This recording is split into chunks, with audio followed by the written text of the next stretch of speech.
Halo semuanya, pernah nggak sih Anda ngerasa stuck, bener-bener lelah dan kayak nggak bisa ngapa-ngapain, padahal ada sejuta hal yang harus dikerjakan?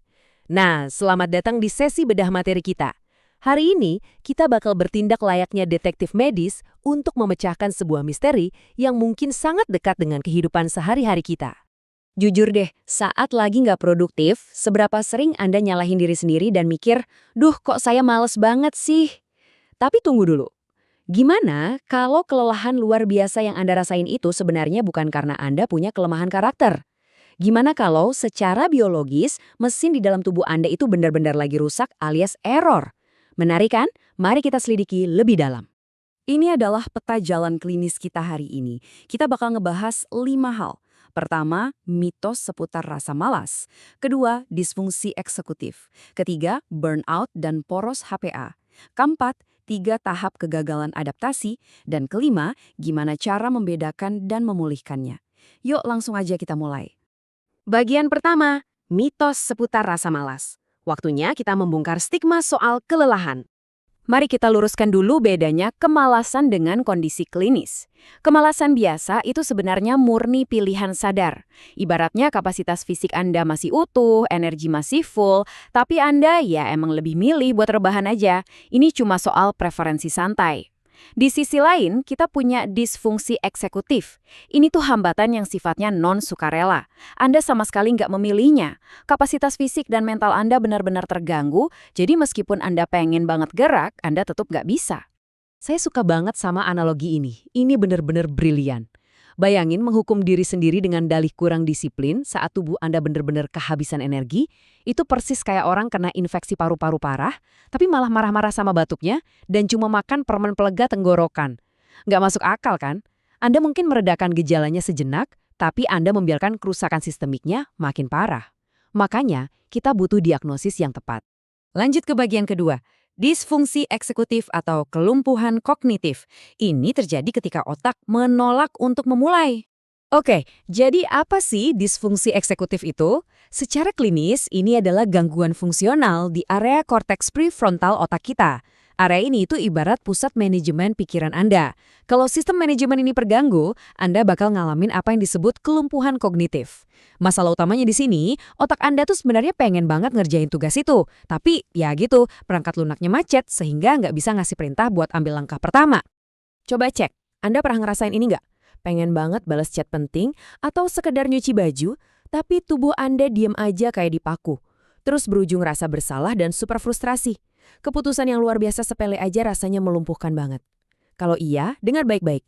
Ini bukan berarti Anda pemalas. Ini adalah gejala medis nyata yang sering banget dikaitkan sama kondisi kayak ADHD, depresi, atau stres kronis. Masuk ke bagian ketiga, burnout dan poros HPA. Termostat stres utama tubuh kita. Tahu nggak sih, secara medis, apa yang sering kita sebut burnout itu sebenarnya berakar dari disfungsi poros HPA Anda. HPA itu singkatan dari hipotalamus, pituitari, dan adrenal.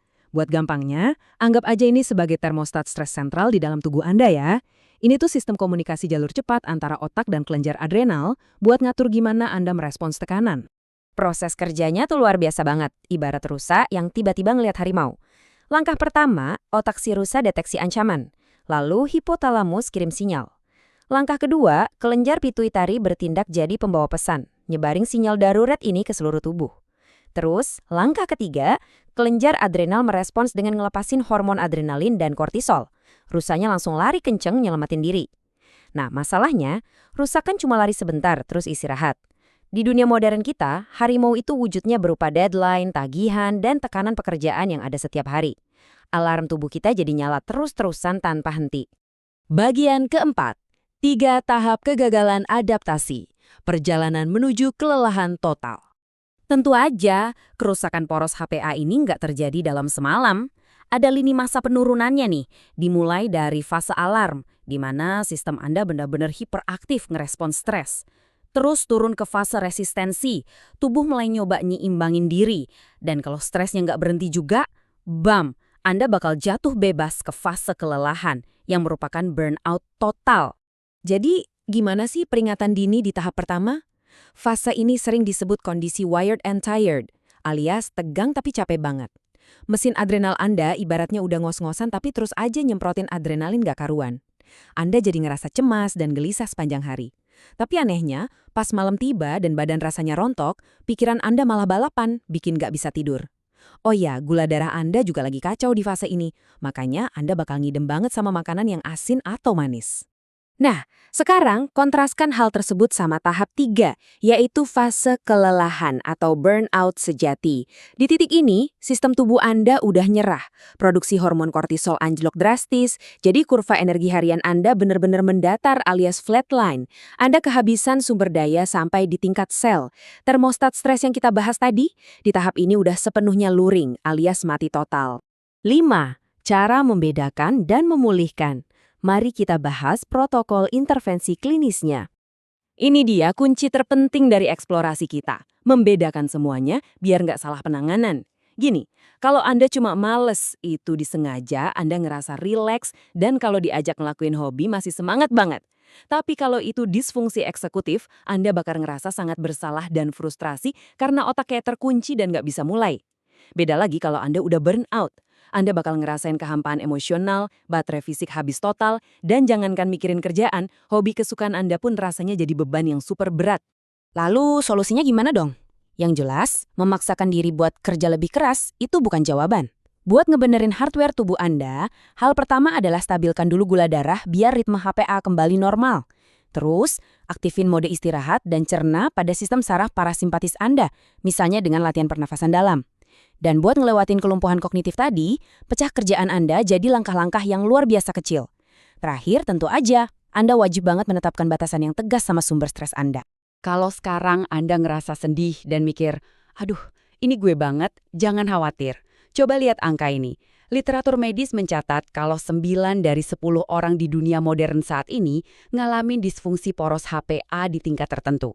9 dari 10, Anda sama sekali nggak sendirian. Dan berita paling melegakan adalah kerusakan biologis ini sepenuhnya bisa dipulihkan asalkan Anda ngasih intervensi yang tepat ke tubuh Anda. Sebagai penutup, saya mau ninggalin satu pemikiran provokatif buat Anda renungkan. Kita udah ngebuktiin nih kalau kelelahan kronis Anda itu bukanlah cacat pada karakter, melainkan respon biologis yang masuk akal terhadap dunia yang terlalu menuntut. Jadi pertanyaannya, kalau tubuh Anda saat ini lagi ngebunyiin alarm keras-keras, mampukah Anda berhenti sejenak buat dengerin alarm itu, alih-alih terus ngehukum diri sendiri? Yuk, mulai rawat diri Anda dari sekarang. Terima kasih banyak udah ngikutin sesi bedah materi ini. Semoga bermanfaat dan tetap semangat untuk memulihkan diri.